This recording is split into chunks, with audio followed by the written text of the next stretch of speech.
করল্লা আসছে লাস্ট সময়। ভাই এত পরে কেন?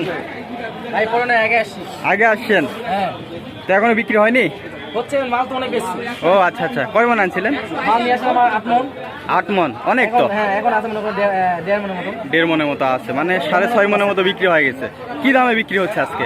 প্রথমে বেশি 1500-1600 টাকা। 1500-1600, মানে 40 টাকা, 40 টাকা, 37.5 টাকা। হ্যাঁ হ্যাঁ হ্যাঁ, 37.5 আর 40 টাকা পাইকারি। আর এখন এখন তো বাজার মনে করেন যে আপনার 1400 থেকে 1200 টাকা পর্যন্ত। 1400-1200, মানে 35-30। মানে প্রথমের দিকে একটু বাজার বেশি থাকে। একই তো করল্লা, আমদানির উপর মানে একই তো করল্লা। একই করলা। দেখেন দর্শক, এটা আগে বিক্রি হচ্ছে 37.5 টাকা থেকে 40 টাকা পর্যন্ত পার কেজি, আর এখন বিক্রি হচ্ছে 35 থেকে 30 টাকা পার কেজি।